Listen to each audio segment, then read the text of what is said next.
নমস্কার, আমি রেখা। আর আমার সিটি ভিল কুকিং চ্যানেলে তোমাদের সবাইকে স্বাগত জানাই। আজকে আমি আবার একটা নতুন রান্না নিয়ে চলে এসেছি তোমাদের সামনে। তো রান্নাটা কি সেটা একটু দেখে নাও। এখানে নিয়েছি কাতলা মাছ, মানে 2 কিলো ওজনের কাতলা মাছ। তার যে তেল হয়, এ দেখো, এই তেলটা সুন্দর করে কেটে ধুয়ে রেখে নিয়েছি। এটা দিয়েই আজকের মেন আইটেম হবে। এটা কাতলা মাছের তেল বড়া আমি বানাবো। তো তার জন্য কি কি লাগছে একটু দেখে নাও।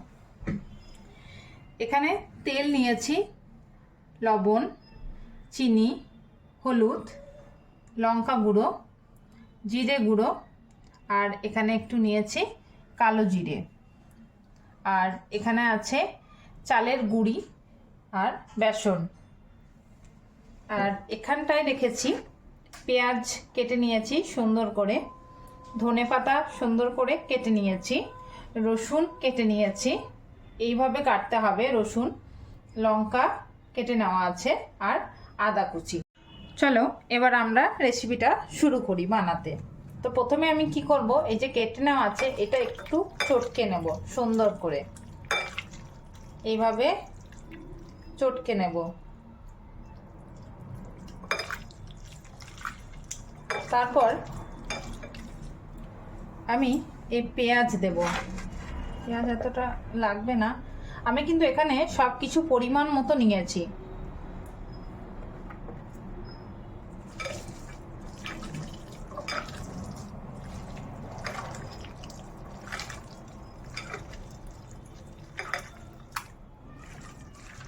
তারপর ধনেপাতা নেব, রসুন কুচি। তোমরা যতটা বানাবে তার পরিমাণ মতো সবগুলোই নেবে। আমি আমার যতটা আছে পরিমাণ মাছের তেল, আমি সেই পরিমাণে এগুলো নিয়েছি।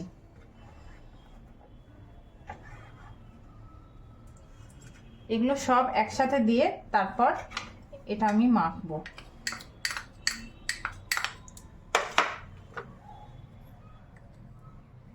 এটা এতটা দেব না। কালো জিরে,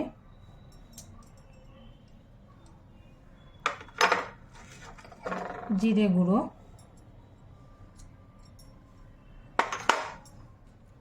লঙ্কা গুঁড়ো,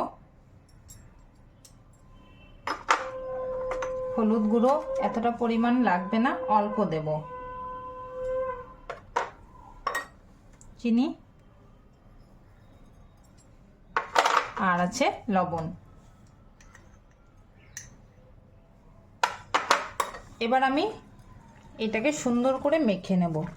এই উপকরণগুলো সুন্দর করে এর সাথে মিশিয়ে নিতে হবে। চলো আমি এটা মেখে নিই, তারপর তোমাদের সামনে আবার নিয়ে আসছি।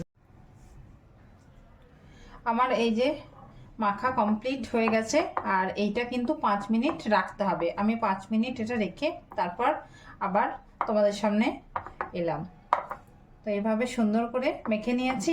এবার আমি গ্যাসটা ধরিয়ে নিই, এটা আমাকে ফ্রাই করতে হবে।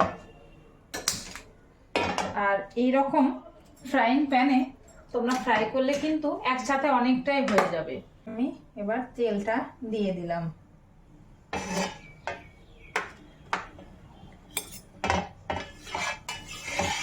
বেশ গরম হতে হবে। তেল গরম হয়ে গেছে।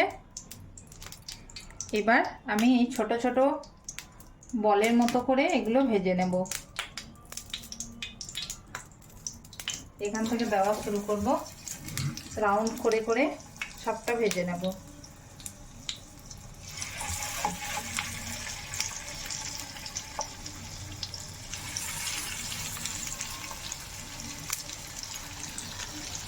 আমি দেখো এইভাবে সবটা দিয়ে দিয়েছি ফ্রাইং প্যানের মধ্যে।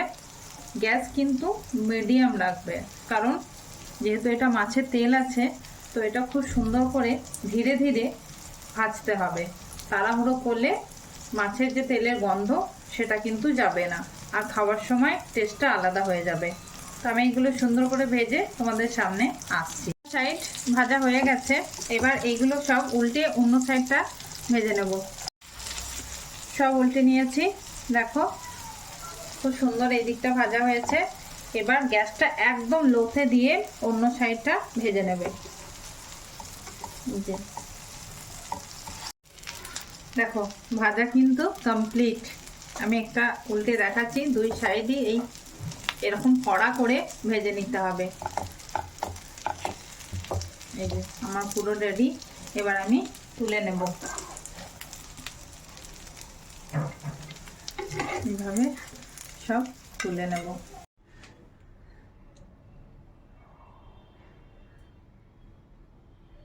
রেডি আজকের রেসিপি। আর এই রেসিপিটা খুব ভালো হয় গরম ভাতের সাথে খেলে। এই রেসিপিটা কেমন হয়েছে খেতে সেটা দেখতে হলে বা শুনতে হলে দেখতে হবে সিটিভিল ব্লগ চ্যানেল। তো তোমরা সেখানেই জানতে পেরে যাবে এটা কেমন খেতে হয়েছে।